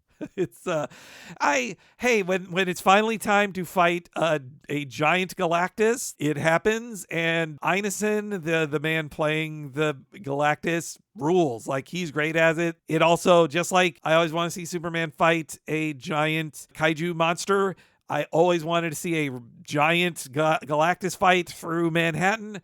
They did it in the movie. The Thing is the thing I always wanted him to be. All the actors are great, but it just feels like, especially the first 30 minutes, feels like seriously an hour-long opening they shoved into 30 minutes. Like there's so many things they skip over that I'm like, wait, show me more of that. And it's fairly short for one of these. It's a little under 2 hours, right? Yeah. So maybe if this was 220, I'd be like, God, why are Marvel movies so long? You know, maybe I'd be complaining on the other side about it, but my grand theory is maybe some of these things just can't be movies. Maybe it just doesn't work. But then if they were TV shows, like Marvel TV shows have not been very good either. So. Well, I guess my overarching thing is maybe they just can't be filmed. Maybe some ideas just can't be filmed. They're just better as comics. Well, hey, Bob, you'll see how you feel when they all team up together with the 37 other actors in Avengers Doomsday next year. Great. Well, everyone better clear their schedules. That movie's been in production or will be in production for another year, it sounds like. And I also saw 28 Years Later. You did too, Bob. And I thought it was really good, but after seeing it, that's when I had to look up that there's already a sequel being filmed, because that ending confused the shit out of me. Yes, my wife had to tell me it ends on, I'll call it a cliffhanger, or just ends on an inexplicable moment. To me, it wasn't a cliffhanger because I didn't know they were actually filming more. Danny Boyle is not directing the other ones, apparently, but this is part of a new trilogy. And I did like it. I don't like it as much as the first one. My own issue was they do new things with it, but I have seen far too many takes on me and my son at the end of the world. And they kind of subvert that in a way, Yes. and I like it. But for the first half of the movie, it's just kind of that, and you're kind of sitting with that. And to some people, that is a new idea, but to me, it's just like I played video games. I've seen this in comics and movies, et cetera, et cetera. I like the back half a lot more. Oh yeah. I was very happy. I thought the first third was going to be the rest of the movie. I was sure, like, oh yeah, that's because I also didn't want to go in knowing a ton of stuff, and nor should you, listener. Watch it on your own without knowing where it goes. I ended up liking it more, even more than I thought I would. So yeah. And I guess if you want to understand the ending, you have to also know about Jimmy Savile. Yes, yeah, I did not know much about him too, and yeah, it was a very confusing. I guess they'll expand on it more in the second one for sure. But I mean, all I know about Jimmy Savile are his crimes, his many crimes that came out after his death. I didn't know what he looked or dressed like, and I guess that's a huge part of the ending of 28 Years Later. And props to them for making such a British choice. Yeah, I did know about him as a name before the scandals came out that Americans heard of, only because a listicle on the video game website I used to work for 15 years ago, before the truth came out about him, we did a listicle called like the most British games ever, and one was called Hover Bover. And it was made via his Jim'll Fix It TV show. I see. So no longer a collector's item, I take it. No. Oh, and then one other suggestion I want to make. I also, like Bob, I'm very active on Letterboxd. You can see the many other things I watched this month. But I did want to suggest there's the Industrial Light and Magic documentary that's on series that's on Disney Plus. That's like 12 episodes long. It's really good in that it's like 80% of the truth as I've read about ILM. There's a lot of interesting stories in there about how, like, do you know one of the lead special effects guys on the prequel trilogy invented Photoshop? Like, he's like the co-creator of Photoshop with his brother. Oh, very nice. Yeah. And also what I really like is the director is Joe Johnston, who, if you don't know, was the storyboarder of the original Star Wars, the first trilogy, then became a popular director in his own right. He did The Rocketeer. He's the director of the movie. So when he's interviewing George Lucas, he can tell, or anybody else, he can say to George Lucas, well, wait, I don't remember that. Or was that what we did? Like, there's a great bit where George Lucas is defending Jar Jar Binks. And he goes like, well, everybody hated C-3PO too when he came out. And Johnston pushes back on that. He's like, no, people didn't hate 3PO the same. And then George Lucas gets mad at him and goes like, okay, how about this? I told you to make the Ewoks cuter and cuter, and everybody hated those too. So there, and it, like, you actually get George Lucas passionate and mad at Joe Johnston. He still believes in Jar Jar. They are all still mad about Jar Jar. Now everybody loves Jar Jar. Not everybody, but the children who watched him now like him. Jar Jar still sucks. Like, I feel bad for Ahmed Best, the actor, but irredeemable character. Yeah. Every scene you see him in, it's like, this guy sucks. He doesn't work. It's lame. And that's just one small part of the 12 hours of the Industrial Light and Magic documentary series. Hey, I say watch it because Disney Plus has taken documentaries down for tax reasons. So I feel like those are always the first to go. That and Willow. Right, yeah. Oh, and also I'm looking forward to, George Lucas was at San Diego Comic-Con this last weekend. His first time ever going to Comic-Con. And it was to promote that he's about to open that museum, his like $1 billion museum to the narrative arts in Los Angeles. And I'm looking forward to visiting that someday. It's like his personal collection of art and everything. Like, this is a man who knows he doesn't have as many years left. And he's like, you know what? Somebody else should see my Norman Rockwell paintings or Frank Frazetta originals themselves. Yeah, hey, why the hell not? I'll check it out too. And a quick little thing too. I went to Las Vegas, and I saw Weird Al perform there. It was really great. It was the big Weird Al show you always wanted to see. Tons of costume changes. He puts on the fat suit, for instance. Does he dress up with a ton of other people in stormtrooper outfits to do the Saga Begins? Yes, of course he does. Yeah. Awesome. Yeah, I've never been to I mean, the only one I went to was the one with you, where it was the tour where he didn't play any of the parodies. It was all original material. And everybody's seated and nobody changes costume. It was like a let's chill out, I'm getting older kind of move. And I appreciate that. So meanwhile, this one might be his like last of like, I will be dancing and putting on the outfits. And my husband, he wanted to do the full meet and greet thing. So we even got a picture with Al, and I got my VHS. I bought a copy of the Alapalooza VHS I lost from childhood, but I got him to sign that one. I hope you lied to him and told him it was from your childhood. No, I told him the truth. I couldn't lie to Weird Al. He's too nice. And also I saw Penn and Teller. And Penn and Teller, a thumbs up. I give their show a good review. Also because Penn Jillette has gone back on his libertarian ways, I believe, too. Yeah. And I know you went to Magic-Con when you were there. I want to know more about your Magic the Gathering journey because you were going wild over the Final Fantasy stuff. I assume the Spider-Man stuff is coming out or is out. Are you playing it? Like, what are you doing with the Magic? Yeah, so in September is when Spider-Man comes out, but I have been playing a bit of Final Fantasy, mostly Final Fantasy decks. My husband has been helping me build decks. I've played Commander a few times. Basically, Commander version of Magic is 100 cards each, and it's more like a board game, honestly. Like, that's why it's the most popular version of Magic now. What I've been playing the most has still been the phone app version, and I've been playing that a lot because the nice thing in the phone app is I don't need to know the rules. The app won't let me do something if I don't know the rules. Does the app cost money? Can you just play Magic on the app? Yeah, it's a free app. Okay. I mean, it's freemium. You know how it goes. But yes, I haven't put any dollars into it. And are you playing against other people like in Marvel Snap? Yes, you are. Yeah. So, and it has a good ranking system, I never feel overmatched or whatever in it. So, and yeah, MagicCon was it was a fun divide at MagicCon of a mix of people who were there for Final Fantasy first and were new to Magic, and then the Magic hardcore who had to contend with a bunch of new Final Fantasy nerds there. But it was very welcoming. I've never seen more talk about Magic the Gathering on my timeline, so it's definitely working. And it's going to work even more with the Spider-Man set coming out in a few. I think I did read that Final Fantasy set is the highest selling Magic set ever, apparently. I'm not surprised at all. And you know what? I came to Vegas with, like I had set aside $400 as my gambling money, and I was down. And then I found a little Shop of Horrors machine at a less attended casino that friends were staying at. And it was very nice to me. And I eventually just got back to where I started at. Oh, nice. So, yeah. That's a good way to leave Vegas. Not in debt. So it was so nice that like it's a really fun machine. Like you have Audrey too talking to you the whole time, going like, "Feed me." He is saying, "Feed me" to feed him more coins or more money into it. Better do what he says. And you know what? I hit like the Suddenly Seymour. That was my biggest one. I made $150 on like the Suddenly Seymour bonus round kind of deal. Give that a shot. The little Shop of Horrors machine might turn your luck around. Yeah. So that's what I did this last month.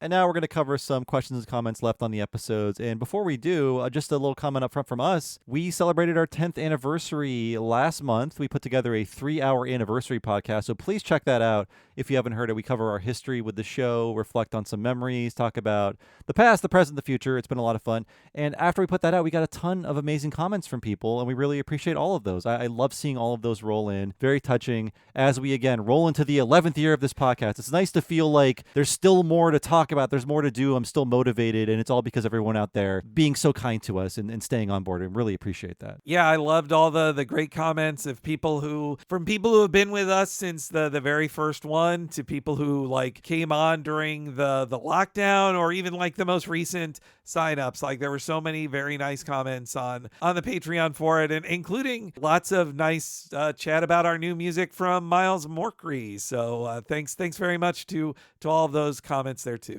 Yeah, the new themes are so stuck in my head, so I know they're effective. I have not gotten sick of them, so they're effective earworms.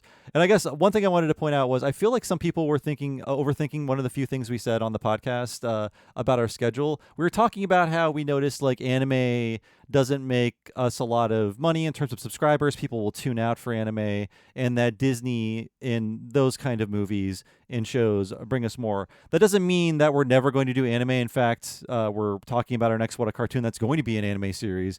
That doesn't mean that we're only going to be doing Disney in the future. That's just what we know most people want to hear. So like to let everyone know that's what our plan is. And when we're talking about like numbers and stuff, Henry and I aren't like looking at test tubes and measuring graphs. It's essentially like the naming Poochie meeting. That's all the thought that goes into. So another summer Disney, okay? Yes, yeah. It comes down to more vibes than anything. But I mean, yeah, we notice things, but like there are charts out there that we look at from time to time, but it more is just like a feel of it. Hey, if you would like us to do more anime, for instance, the next time we do an anime thing, more engagement on it, more comments like that. That would lead us to see that there's more fans for it. Yeah. And I don't think anyone would accuse us of this, but we're definitely not being cynical. We're doing things that we like, but we also know that we are entertaining an audience. That's the point of the show. We're not just doing our own self-indulgent thing for the most part. So it's a tricky dance of like we want to do things that we like and things that we all like, and then things that you like, and we have to like spread out the steps of that dance evenly so we don't fall on our faces. If that metaphor works, and I think it does. I think so. Yeah.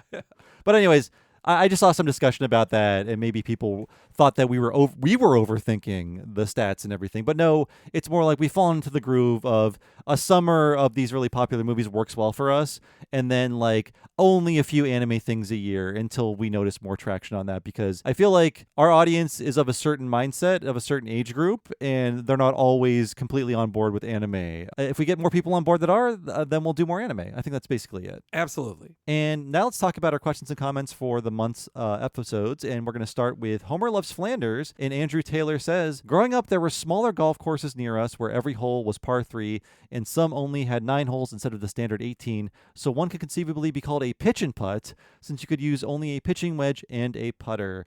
And thank you, Andrew Taylor.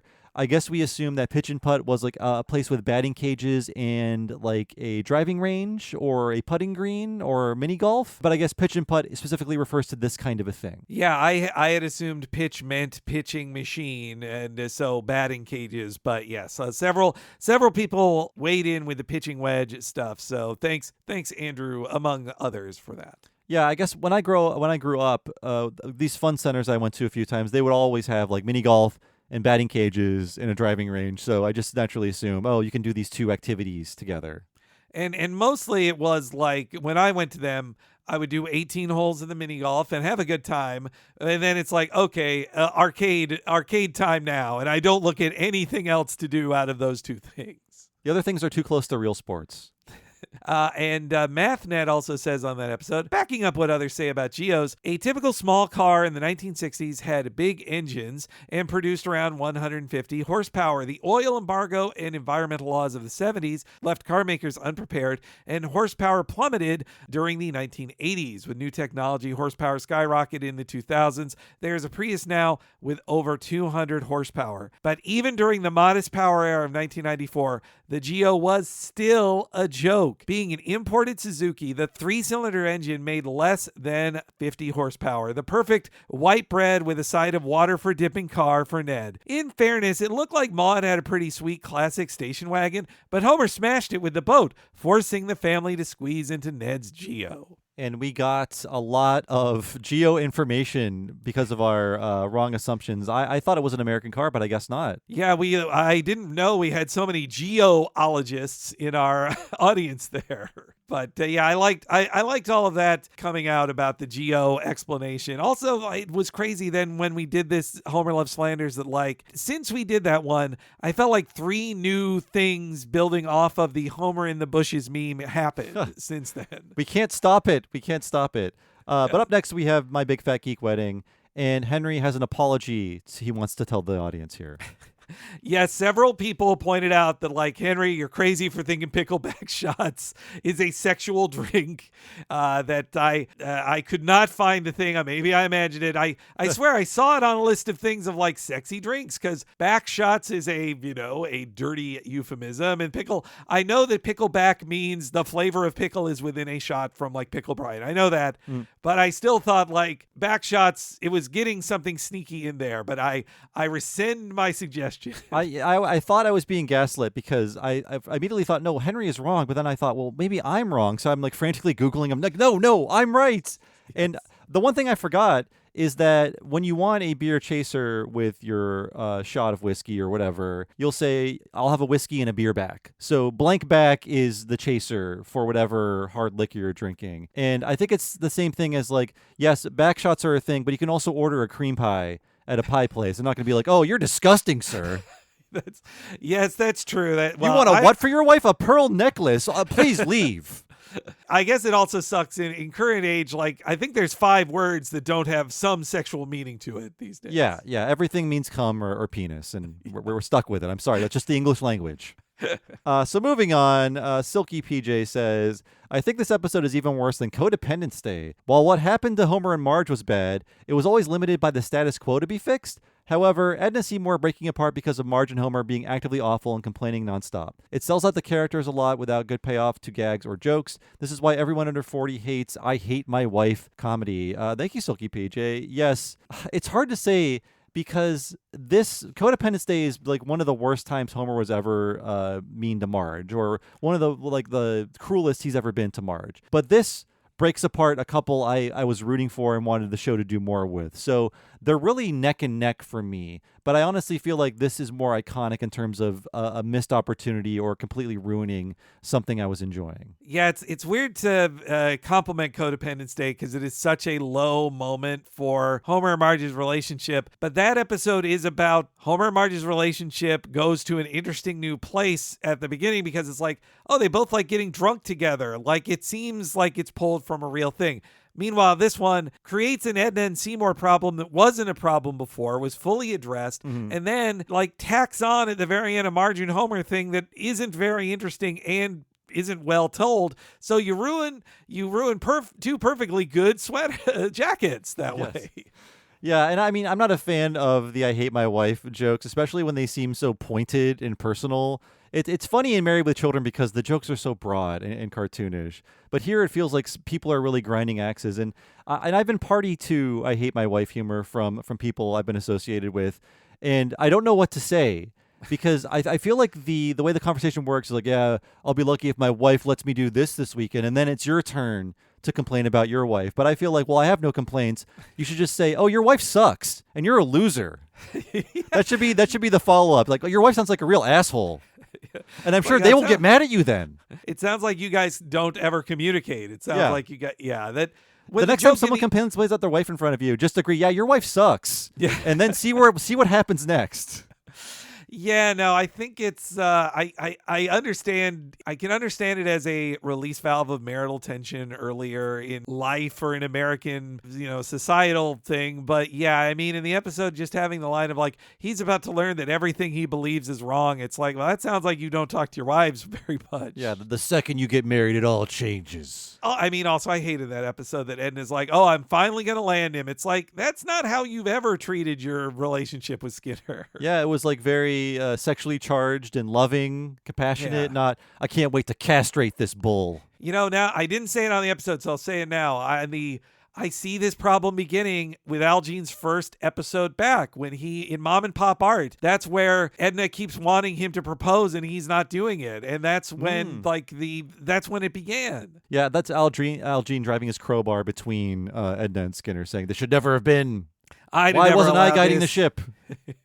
If I had been working there, I could have gone behind everybody's back and told Jim Brooks, don't allow this to happen. So also on that episode, Jeremy Mele says, or Meal, Skinner should have remembered the Baimon Sci-Fi Con because he was there to see Mark Hamill request a volunteer from the audience to play Obi-Wan Kenobi. Oh, yes. I don't remember him being there, but I'll take Jeremy's word for it. No, I think he is the one who questions Kenobi. I think that's his line in there. Yeah. Oh, I believe him. So yeah, and also Skinner, a Star Wars fan for at least one episode. That's right. He was, as you made such a great point. That joke is about how only the biggest losers in the world know what Star Wars is back in 1994. And it was true very briefly. Moving on to Bark, It's an Elephant. Rubber Cat says, my mom had quite an affinity for winning meet and greets via calling into our classic rock station. When I was a kid, she won one with the recently departed Ozzy Osbourne, and when I was an adult, she won one to meet Rush, which she luckily brought me along for. So thank you, Rubber Cat. I wonder how that Ozzy Osbourne meet and greet went down. Maybe you can tell us in the comments. Yeah, I wonder too. I would think he, depending on if this is after like 1985, then this has to be like when he was being heavily handled by Sharon Osbourne, I would assume. I didn't really know a lot about Ozzy outside of like the reality show stuff, but I learned that he went out with like a huge charity concert that raised millions and millions and millions of dollars for, I believe, Parkinson's research, which is the affliction he came down with later in life. Yeah, I remember hearing about the run up to this like final concert for the longest time. And yeah, it was like, I think reading in his obituary, it was like, I think the Black Sabbath, the surviving members, reformed and they performed like 4 songs together, and it was, that is like the perfect. In the movie Walk Hard, they make fun of biopics because like right after he finished singing his last song, he died immediately. But that's how it feels like. Yes. Perfect movie. Yeah, and like he went out, like I was reading more about it. He stopped taking his drugs he needed to fight off the pain so he could perform, which is very admirable. If you're on your way out, and just a few weeks after that concert on July 5th, that's when he passed away. And I guess they raised $190 million. It was nice the last few days. Like I've been seeing online, or also I went to my husband's company picnic. His songs were getting played more than they had in public spaces or maybe I just noticed them more. And not just Crazy Train, though that song's great, but it was nice to hear his music again and be reminded like that he was a great musician, not just like the reality star that we all knew him as for the last like 30 years. Yeah, that's mainly my impression of him, just having the Osbournes on in the background in the early aughts. And then being friggin' everywhere, like just, God. The Simpsons made stale jokes about it like everybody else back then. No, for our listeners, there are power washing windows in our building today. They just turned on the big power washing truck, so you might hear a slight little noise in my background, but the episode is wrapping up soon, so it shouldn't be that much of a distraction. Well, Eric Schumann says in our talk about radio, greetings from the recently defunded world of public radio. There might not be many Bill and Marty-like shows to be heard on our end of the dial, but if you miss the regional character and inventive programming, give a listen to your local public radio music station. Yes, I like that one. Just hearing, I think Eric has chimed in other times about his public radio work, and it's also worth mentioning here because, in more real world bad news, like these American public radio stations, what shrinking governmental funding they were getting is now even less now. Yeah, Berkeley had a very good public radio station, KPFA. I believe it was right across from the Trader Joe's I did all of my grocery shopping at, so I would see it a lot. I hope they're able to, well, at the very least, I hope this has led to some funding drives for them in light of this, like, terrible news that you would think liberals with the money would care about and give to it to make up for it. They're just getting around to learning that certain war crimes are bad lately, so... Yes. Give them time to catch up. How are they to know? No one was saying anything about it. So we're going to move on. Let's change the subject here and move on to Lilo and Stitch. And Fry's Jacket says, Kevin McDonald did go on to voice a cartoon cat from the well-known, well-loved Nicktoon Cat Scratch, of course. And hey, you could have fooled me, Fry's Jacket. Also, that's a Doug TenNapel cartoon, and we all know, stay far away from that guy. Yeesh.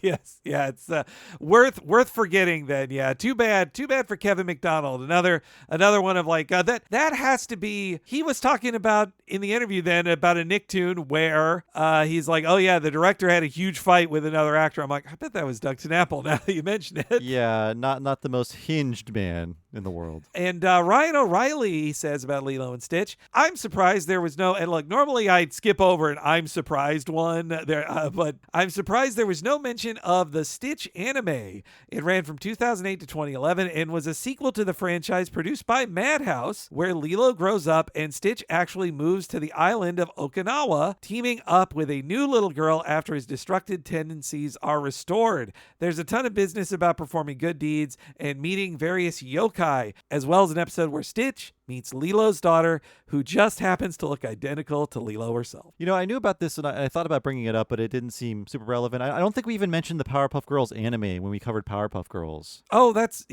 true. I don't think we did. Yeah, in both of these, I had, if I ever knew about this, I had forgotten, but I definitely didn't know it was like set in Okinawa and he meets yokai. I will say, okay, so Ryan O'Reilly, I appreciate the information. But we like to tell people on our podcast that if you have new things to present to us, the way to start it off a good way to start it off could be, did you know that, or here's some more information. My brain starts boiling when I see I'm surprised. Yes. I felt the Stitch anime was worth mentioning to Yes. get over that one. But yes, let this also be another reminder to listeners. Yes, Ryan O'Reilly, thank you for the information.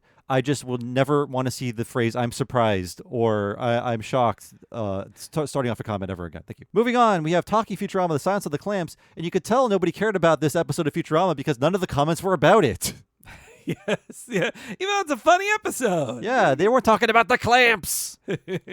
And Thad Komorowski says, agreed. Good commentary on physical media. 4K is literally the resolution of 35 millimeter film. There is absolutely no benefit for archiving any old film in a resolution above it. So thank you, Thad. So don't upgrade to 8K just yet, people, until they start making 8K. They're filming things in 8K and then maybe go for it, but I'm not sure if they're doing that yet. And Thad knows his physical media. He is a physical media professional, so that's why I wanted to. I think, did our physical media conversation start because we were talking about how we were going by the production order of the series based on the Blu-ray and DVD releases of it, I think? I think so, yeah. And it's funny because this came up in The Rescuers Down Under. It was the first Disney movie to be made via the CAPS system, the digital animation system.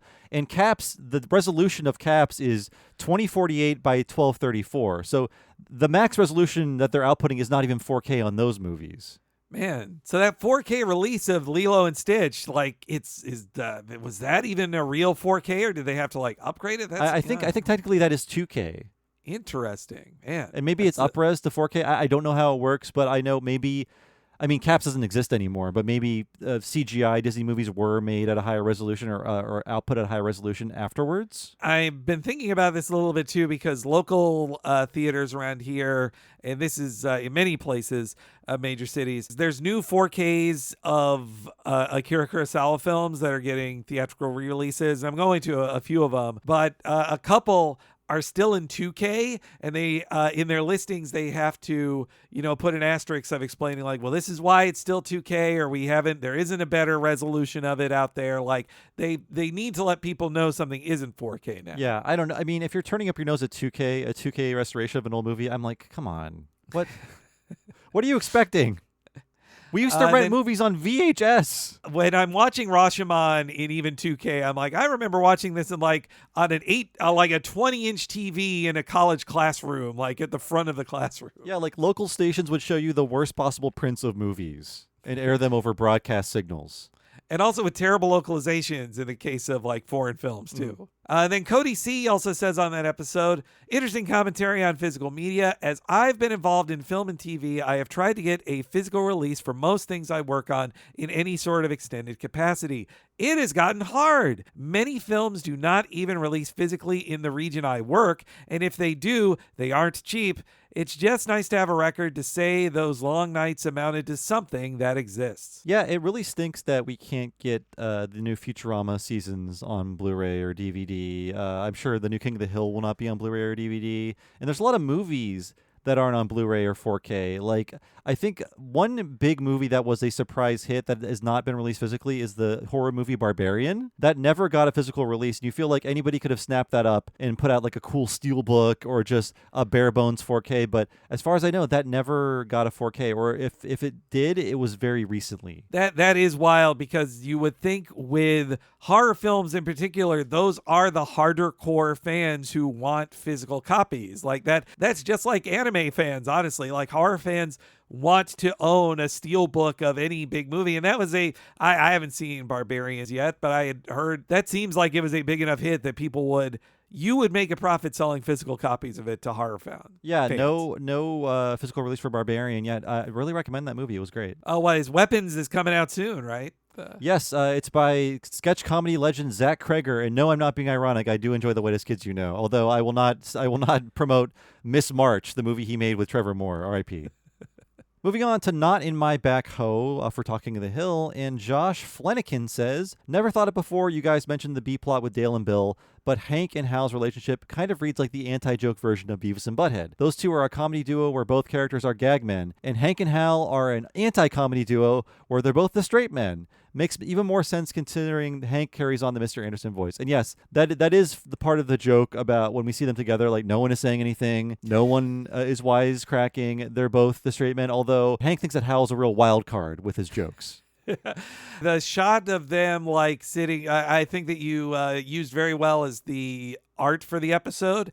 The shot of them sitting drinking their beers, like that is like a two shot of Beavis and Butthead, except neither is laughing, neither is saying anything. They just are silently nursing beers. They're not saying anything or doing anything. Another angle on the anti-comedy of that episode, too. And our final comment, D.L. McDonald says, I do remember when Bare Naked Ladies had their video premiere after an episode, not realizing it was for promotion of a CD specific to King of the Hill. Used to have the song burnt to a disc. Now here's the funny part. Bob mentioned one of the tracks was Hank singing Teddy Bear, and that it was about truckers. I had to double check to see if it was the Red Sovine song. It was. When my grandfather died, I began hearing from a specific uncle that this song was always Papa's favorite. So I thought it would be interesting to hear it while we were all at the house during the funeral. That one uncle heard it and began sobbing, like heartbroken. What I thought was going to be fun suddenly made me uncomfortable. So I made my way into the kitchen and explained that what I did while my uncle was still listening and crying in the other room. Another of Papa's sons chuckled about it, saying it was never Papa's favorite song. What a fun memory. Hey, at least somebody bought that album, or at least downloaded the MP3. I think another person chimed in about being a BNL hardcore fan and getting it on like a greatest hits album instead of on the King of the Hill album. Yeah, I recall something in the comments. I was trying to pull it up where, okay, here it is. Blake R. said, this is what Bare Naked Lady said about the album. They cruelly joked about making a song for the album as they refer to it as having sold about 7 copies from what we heard. I mean, it came right as people were not buying CDs anymore, unfortunately. Yeah, and King of the Hill, a very overlooked show despite being watched by a lot of people, was not considered like a marketing juggernaut like The Simpsons. That teddy bear story from DL I also liked because in the song that when Hank sings it, he is crying. It is like a tough man cries kind of song. And then here we have a story of it bringing a man to tears at with the the boosted sadness of a funeral probably helping it out. You know, I saw Mike Judge at Comic-Con, and he looked like he was in hell because he has to do the rounds, and I hold nothing against these people interviewing him because they are the ones who are working at the websites, and every interview with a celebrity is like, look at this wacky thing, or hey, can you read something in this funny voice, and that's exactly what they're doing with Mike Judge. But these are two people I worked with at IGN. They're still there. They're interviewing Mike Judge, and they're showing him Fortnite and Hank Hill dancing, and he looks like he wants to die. I saw that clip. I did see that clip too. Yes, that was fun. Nothing against these guys, but it's like Mike Judge, he's like a 63-year-old outlaw country music loving guy. He has become Hank Hill, and I don't think he belongs at Comic-Con in any way. No, I mean these guys, the Gen X creators and stars, like they don't want to know these things, but also like nobody does straightforward interviews anymore. I wonder, like, do the movie stars or the creators of these shows, do they miss just being asked the same 8 questions over and over again, or instead of having to like eat a spicy chip or play a video game? again, like these guys are just doing what they're asked to do from their editors and the top brass. But I would love to see a question about the new series, not like, hey, look at Fortnite, or hey, can you read this funny quote as Bobby Hill? It just those are you're just trying to go viral. I know the business and it stinks, and we can't have anything more than that. But man, I just want like actual good interviews to come out of these meetings with these people. Like, oh, do you like this picture of Hank Hill as a thought? Like, what do you think here? Yeah, I think another question they asked him is, what do you think about people calling King of the Hill anime? And Mike Judge is just stumped. I did see a funny, you mentioned IGN clips. I didn't pull up the whole video, but I did see Bob Odenkirk sat down to promote Nobody 2, and it's him being asked, like, how would you kill the Alvin and the Chipmunks? And he's like, I just step on them, hear their bones breaking, like, just squish. Yeah, I saw his quote about killing Mario. Again, that was funny, but also IGN laid off me and everyone I've ever known. Yes, so I can only like them so much. No, I don't want to compliment the remaining people at IGN are doing, like you said, they're doing what they got to do. It's what the machine wants. You don't do interesting interviews anymore because people don't read them. Yeah, if you see Mike Judge in the wild, just nod and go on your way. Don't show him Fortnite. I think it really upsets him to see Hank Hill dancing like Carlton. That's got to be his last. That's got to be his last going to Comic-Con, right? He's like, I'm not doing this again. I'm sorry, Greg. Yeah, Greg can go, but I'm staying in Austin. But that has been another episode of Talk to the Audience. Thank you for joining us, everybody. Welcome to year 11 of the Talking Simpsons Network. We're so excited to keep on rolling. And again, thank you for all of the kind thoughts and nice words you sent out to us over our 10th anniversary. In about 10 years, we'll do another one of those and see. We'll check in again, see if you still like us. I think it'll happen. Yeah, I have to listen back to our last 10-year one to be like, what did we do in our first 10 years when we get to the 20th year one? We'll just be brains in jars. I did. Yeah, I loved all the comments. I read every comment I could, and there were so many nice ones. So yes, thanks everybody for their comments and all the love for our first 10 years. But that has been another episode of Talk to the Audience. We'll see you again next week for a new Talking Simpsons and next month for another community podcast. Take care.